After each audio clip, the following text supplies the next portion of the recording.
Voilà, poulet riche. Boutique bijoux d'or, Mossi. Elengi. Boutique bijoux d'or, Mossi. Elengi. Voilà, poulet riche. Boutique bijoux d'or, Mossi. Elengi. Comment Ozana Selembao, Ozana Bumbu, Ozana Makala, Ozana Changu. Au comprendre, Ozika transport Moko. Transport ya Victoire Gambela. Na lobi bien Victoire Gambela. Référence à Bongolo. So ko yena Bongolo. Ba. Mbala mako okoti otuni avenue Irebo Zawapi. Ba la kisu avenue Irebo numéro A37.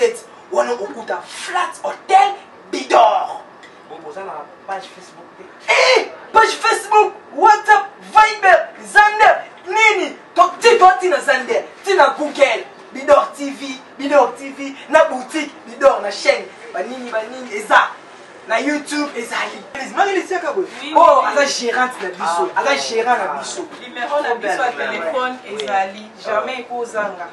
Numéro à téléphone ezali 243 84 23 81 486. Soko bendi biso kozaliso na air nyonso parce que tozali libre na WhatsApp pe tozali. Bandila mosusu. Soki obengi biso okozaliso na air nyonso parce que WhatsApp pe tozali.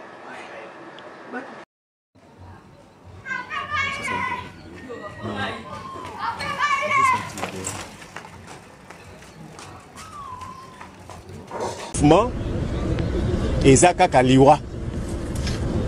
To déplorer yango, to adresser ba condoléances na biso na kombo ya gouvernement na ba famille nyonso oyo ba enregistrer ba liwa wana.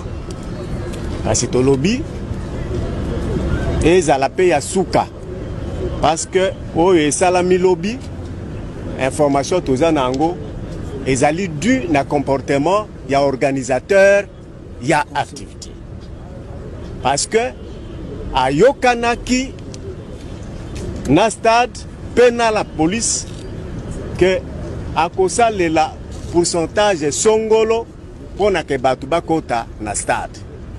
Malheureusement, il est allé même au-delà de 100%. Ce qui fait que batu bakomaki étouffé. Mutumo côté d'après nos informations, oh bazuimbata babetiye akwei akufu. Ezalaka ka mutu ye moko kaka ndenge nzoto na biso ezalaka étouffé abimi to babimisi akwei batu bakofi. Likambo wana il faut et que organisateur ya activité oyo esengeli azala puni soka kokima ayeba ke sika nyonso akokima na Congo oyo police nationale congolaise toute la communauté de renseignement bakolukaye tokozwaye il faut azala sanctionné et donc il a intérêt au lieu ya kotika la en cavale ndenge tolobaka à se présenter dans le service aya koyebisa mboka pona nini asali likambo boye ekoka komema bande kona biso na liwa. Voilà pourquoi na ye na stade pona kusala constat et kopesa information na hiérarchie na biso notamment na président de la République na premier ministre po biso nyonso na yebi nini toyoko bima na réunion tokokaki kozala mis au courant à la minute T. Bato bakufi ba na charge du gouvernement topé organisateur. Mais c'est un principe de droit. Et le cola semble-t-il bakangi moko parce que na ba tribunaux ba ko régler question à responsabilité civile.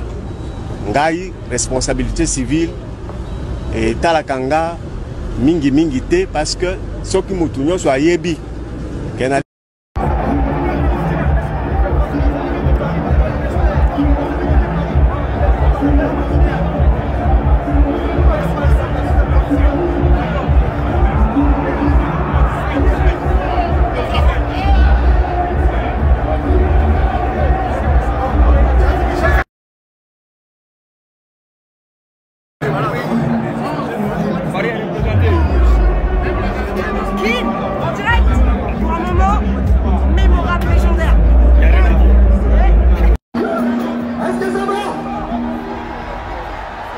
En tout cas, Kinshasa, Makongo, Makasi, pour la ville,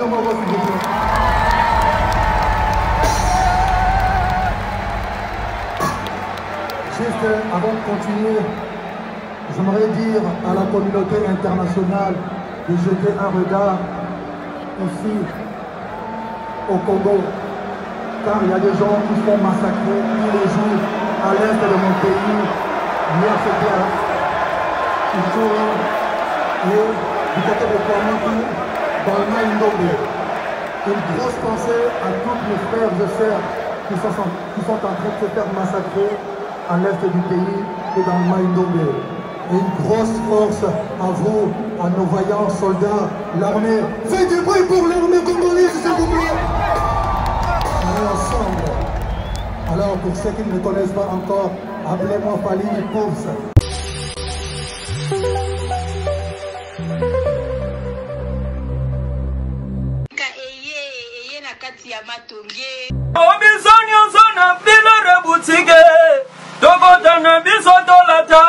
Voyant Simba Bogartala, hey, Esalina Ndengena Yomwane, Balobi Tokota, Lelobi Sonyo Zona Villa Rebutige, Tokota Nebisotolata, voyant Simba Bogartala.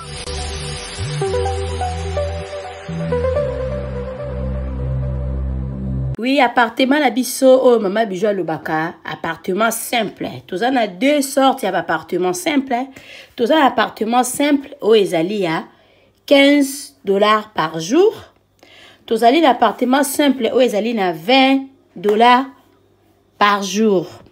Maman bijou soka koloba $20 ou loba 20 €, ça dépend à pays ni au yovandi parce que euro na dollar pour le moment ezakaka ndenge moko. Appartement na biso bozo mona mbetu ezali appartement oyo ezali appartement simple toza kozwa yango na ba séjour soko osala plus de 14 jours to kozwa yango na $20 par jour. Soko osala moins de 14 jours to kozwa yango na $25 par jour. Appartement na biso ezali na garde-robe na kati, ezali na télévision na kati, ezali na frigo na kati, ezali na cafetière na kati, ezali climatisé. Ezali na mbetu ya 2 personnes. Appartement na biso bozo mona ezali na douche debout ya kitoko, toilette na biso ezali propre. En tout cas ndako na biso oyo appartement na biso oyo bozo mona ya $20 par jour. Yango yo eza kitoko makasi. Toza na appartement oyo ezali ya $15 par jour. Yango pe ezali na biloko nyonso tu ndenge bomoni na kati, sauf que kuna eza na garde-robe te, kuna totia régal moko likolo, oyo mutu akoki koya kotia ba valise na ye likolo. Contactez biso na appartement oyo bozomona bokozala jamais dessus. À part ba appartement simple, toza na appartement na biso oyo ezali chambre, salon, cuisine, toza na appartement oyo ezali 2 chambres, salon, cuisine. Toza na problème ya maïté, toza na problème ya couranté. Notre appartement eza kitoko, eza wana pona bino bana ya poto. Benga Mama Bijou, contactez Mama Bijou. Okozala jamais desi. Ndako na biso ezali na sécurité assurée. Mama Bijou alobaka ndako ya $15, zwa yango penza na valeur ya $15, kozwa yango na valeur ya ba 5 étoiles te. Benga ngai na pesaka toujours adresse na biso. Adresse na biso ezali na Matonge, eza na Makampante, eza na Gombe te. So vous avez besoin ya ko vérifier ndako na yo avant benga Mama Bijou, avant ça osala à compte na Mama Bijou. Benga nga la pesa o numéro ya gérante na biso, kende visiter place na yo. Yaka zongela Mama Bijou pona osala réservation na yo. Borozala jamais desi ndako na biso eza wana pona ba séjour na bino. Merci. Eye na kati ya Matonge, maison de passage na biso. Maison de passage na biso ya goyo, maison de passage na biso eza na ba climatiseur, ezali climatisé. Maison de passage na biso eza na Matonge na Irebu A37. Maison de passage na biso toza na ba appartement où ezali ya 2 chambres, salon, cuisine. Tous les 2 chambres wana eza na ba toilette na kati. Maison de passage na biso tozali na appartement où ezali kaka salon salle de bain, chambre na cuisine. Tozali lisusu na appartement na biso oyo ezali appartement ya pamba lokola chambre na toilette. Toilette na oyo salle de bain na ona kati. Chambre oyo ezali ya pamba oyo ezaka na salle de bain okoyamba bapaya na yo na kati. Chambre oyo ezali chambre salon cuisine, salon ezali ya munene comme okoyamba bapaya na yo na kati, comme okoki koyamba bapaya na yo libanda. Mai na biso ebimaka kitoko. Courant na biso toza na balune ebele. Toza na groupe na biso soki courant ekei totie essence na kati ya groupe. Ndako na biso ezali sécurité, ezala sécurité ya makasi. Maison de passage na biso na matonge toza kobengisa bino. Mwana nyonso tu ya poto. Benga numéro oyo ozomona. Réserver place na yo pona ozwa place na yo ya kolala. Na kati ya maison de passage na biso tozali na boutique. Boutique o bazoteka ba du verre, bazoteka nyonso tu na kati ya boutique wana. Tozali lisusu na nini voiture autotie na disposition na bino batu bozoya na kati ya maison de passage na biso auto bengi yango Bidor. Contactez Bijoux d'Or TV. Contactez numéro oyo moni. Réservez place na yo. Ozwa place na yo avant parce que ba place na biso mingi eza kozala toujours occupé. Benga avant zwa place na yo.